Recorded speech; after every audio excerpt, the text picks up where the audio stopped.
તમા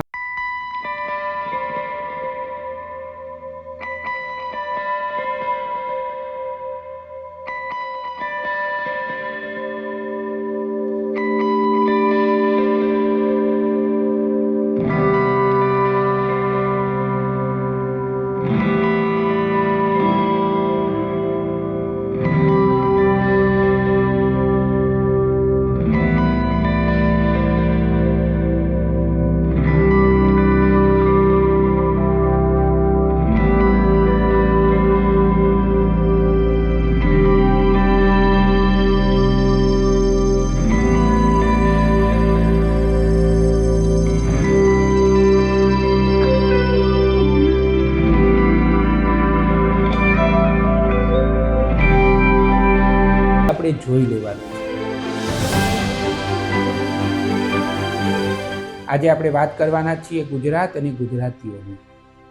એવી કઈ 9 બાબતો છે જે ગુજરાતીઓને નડે છે। 1 મે 1960ના રોજ બૃહદ મુંબઈ રાજ્યમાંથી ગુજરાત રાજ્ય જુદું થયું। એ ઘટનાને 63 વર્ષ થયા। દર વર્ષે 1 મેના રોજ ગુજરાતીઓમાં ગુજરાતી હોવાના ગૌરવની જબરજસ્ત ભરતી આવે છે અને એમાંય સોશિયલ મીડિયાને કારણે હવે આ ભરતી ઘરે ઘરે અને વ્યક્તિએ આવે છે। કોઈ પણ પ્રજાને પોતાના પ્રદેશ માટે અભિમાન હોય તે સારી બાબત છે। આત્મગૌરવ અને અસ્મિતા ઉત્તમ બાબતો છે। જે પ્રજાને પોતાના પ્રદેશ માટે પોતાની જાત માટે ગૌરવ ના હોય એ પ્રજા ક્યારેય ધાર્યો વિકાસ ન કરી શકે। એ વિશ્વની પ્રગતિના પગલે પોતાની જાતને રાખી ના શકે।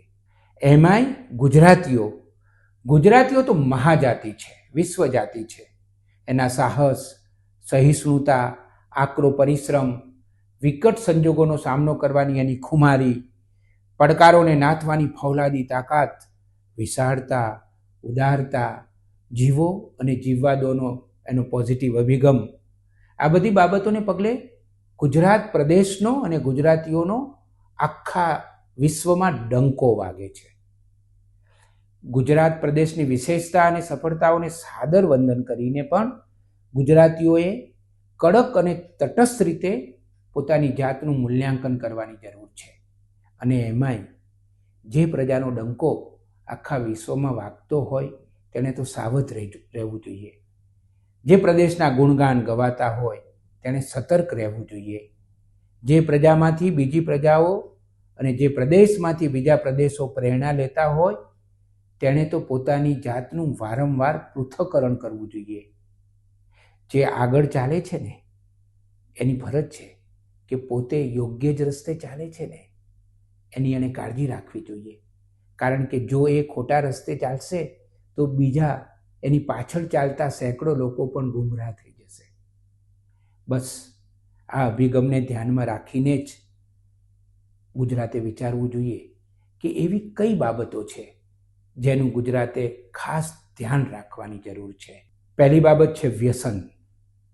ગુજરાતમાં છેલ્લા થોડા વર્ષોમાં જાત જાતના વ્યસનો વધી રહ્યા છે। એ વ્યસન તમાકુના છે, બીડીના છે, ગાંજો છે, ડ્રગ્સ છે। તમાકુનું વ્યસન તો ખરેખર જોખમી રીતે વધી રહ્યું છે। ગુજરાતમાં લગભગ 2 લાખ હેક્ટર વિસ્તારમાં તમાકુ ઉગાડવામાં આવે છે। તમાકુના ઉત્પાદનમાં અને વપરાશ બંનેમાં ગુજરાત આખા ભારતમાં પહેલી હરોળમાં ઊભ્યું છે। Indian council of medical research કહે છે કે ભારતમાં જે કેન્સર થાય છે એમાં 27% કેન્સર તમાકુને કારણે થાય છે।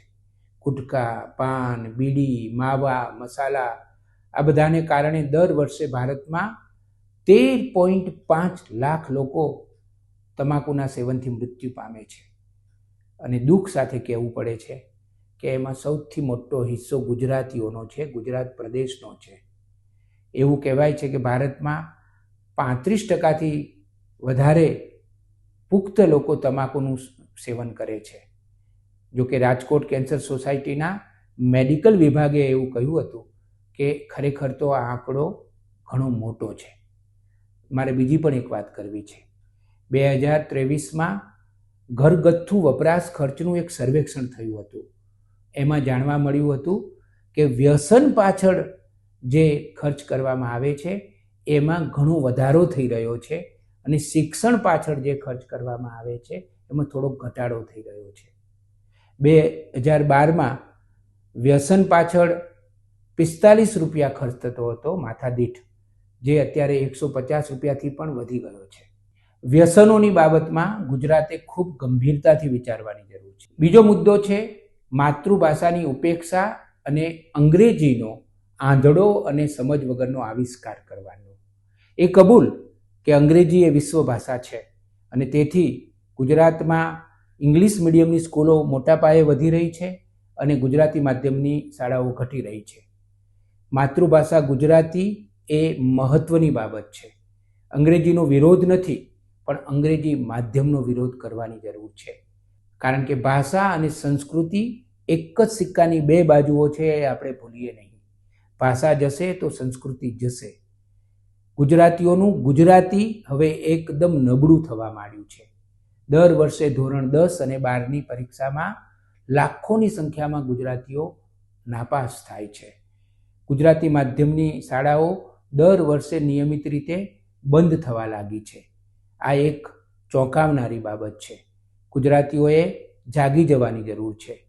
અંગ્રેજી માધ્યમને બદલે પોતાના બાળકને ગુજરાતી માધ્યમમાં ભણાવીને તેનું અંગ્રેજી મજબૂત કરવું એ જ શ્રેષ્ઠ વિકલ્પ છે. ત્રીજો મુદ્દો એ છે કે આધુનિક થવાની લાઈમાં ગુજરાતીઓ પોતાની સંસ્કૃતિને છોડી અને તરછોડી રહ્યા છે.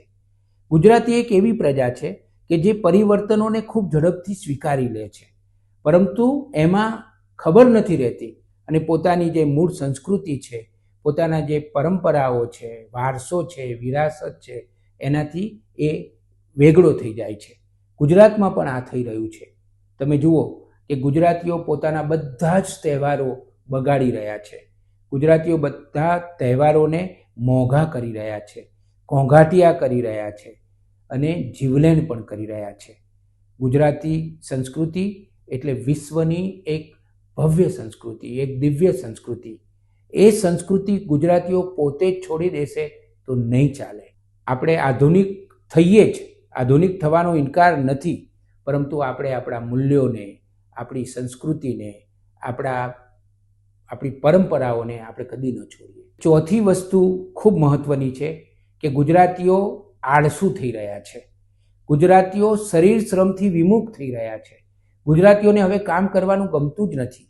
ગુજરાતના ગામોમાં હવે મજૂરો મળતા નથી, એટલે ગુજરાતે હવે મજૂરી કરવા માટે બહારના પ્રદેશોના મજૂરોનો આધાર રાખવો પડે છે.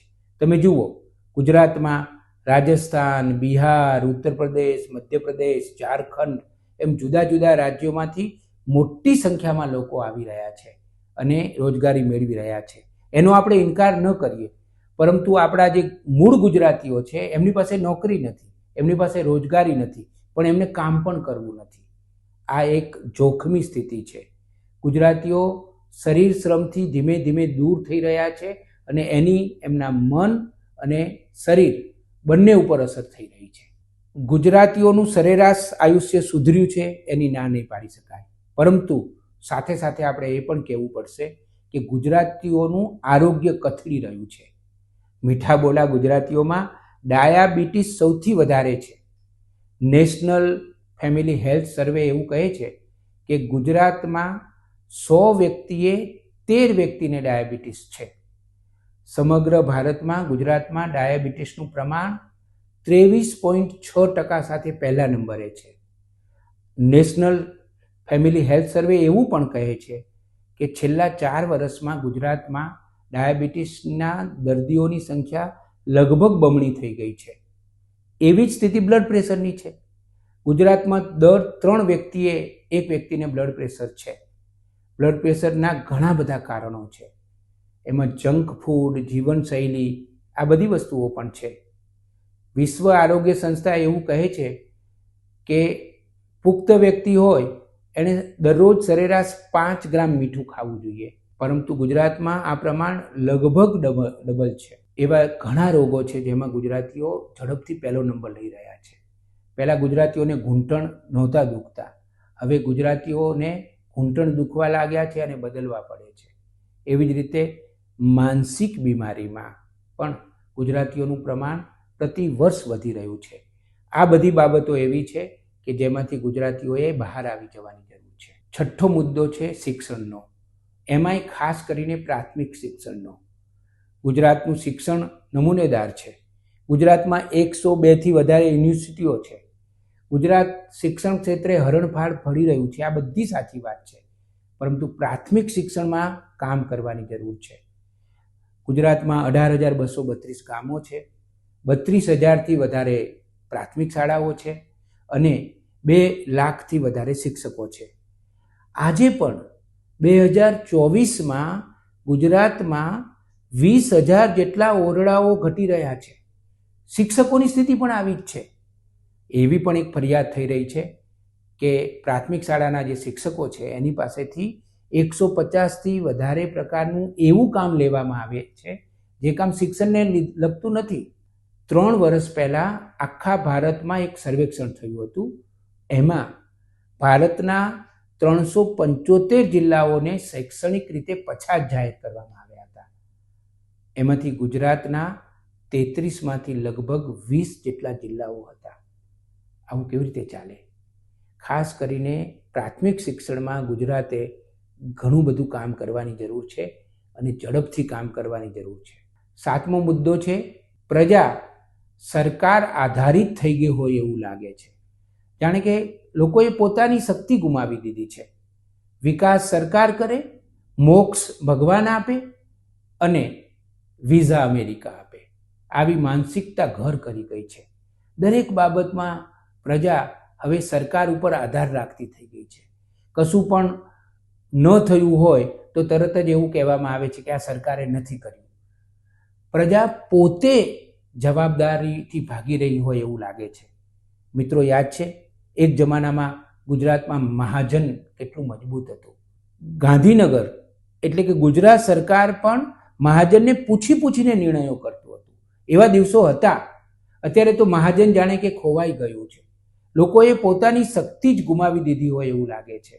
કોઈ પણ બાબત હોય એટલે સરકાર જ કરે એ પ્રકારની જે મનોવૃત્તિ ગુજરાતીઓમાં ઘર કરી ગઈ છે, એમાંથી ગુજરાતીઓએ બહાર આવવાની જરૂર છે એવું મને લાગે છે. 8મો ગંભીર અને સંવેદનશીલ મુદ્દો છે.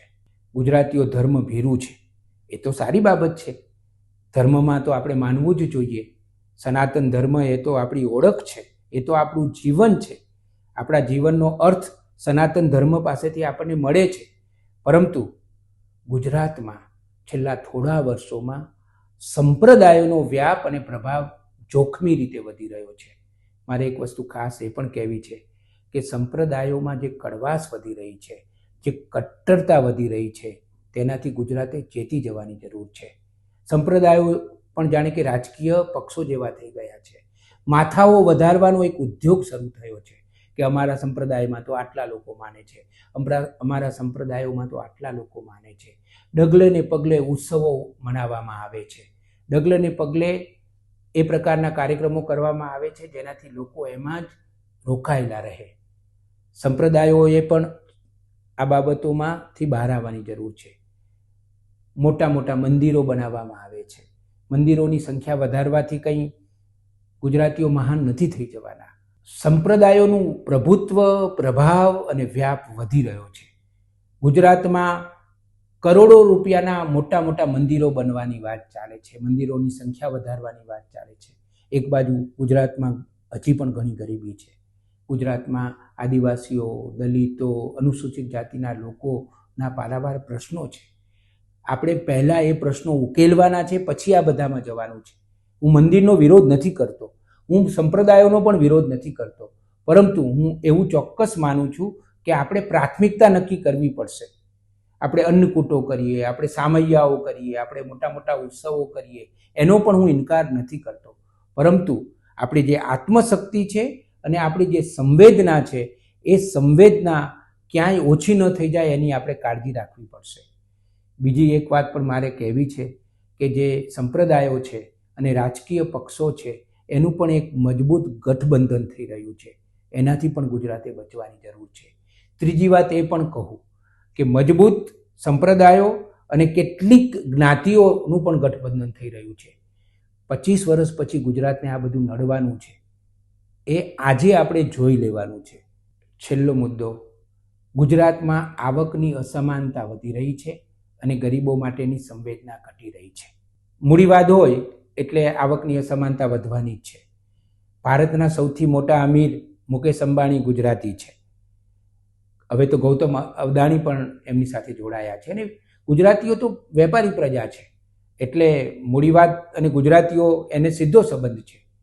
સવાલ એ છે કે આવકની અસમાનતાને કારણે જે બધા પ્રશ્નો ઊભા થાય છે એને આપણે કેવી રીતે ઉકેલીશું, એના તરફ ગુજરાતે વિચાર કરવાની જરૂર છે. ખાસ કરીને ગરીબો માટેની જે સંવેદના ઘટી રહી છે એનો ગુજરાતે વિચાર કરવાની જરૂર છે. કારણ કે જીડીપી વધે અને સંવેદના ઘટે તો સ્વસ્થ સમાજનું નિર્માણ આપણે નહીં કરી શકીએ. જો આપણે શાંતિપ્રિય એવા ગુજરાતને બરકરાર રાખવું હશે તો એટલું યાદ રાખીએ કે જીડીપીની સાથે સાથે સંવેદના પણ વધારવી પડશે. અને સંવેદના વધારવા માટેનો કોઈ સોફ્ટવેર હોતું નથી. સંવેદના વધારવાની કોઈ સરકારી યોજના હોઈ ન શકે. સંવેદના એ સમાજનો વિષય છે.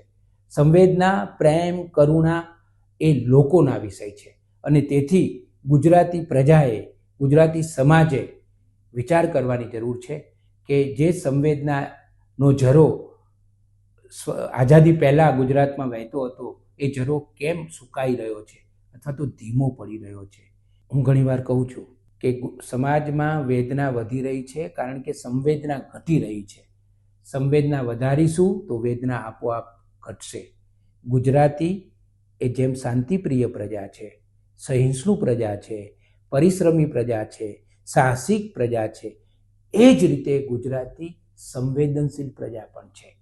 મારે આજે ગુજરાતીઓને કહેવું છે કે તમારી સંવેદના ઘટે એ ચાલે નહીં. મહાન પ્રજાનું લક્ષણ શું હોય છે?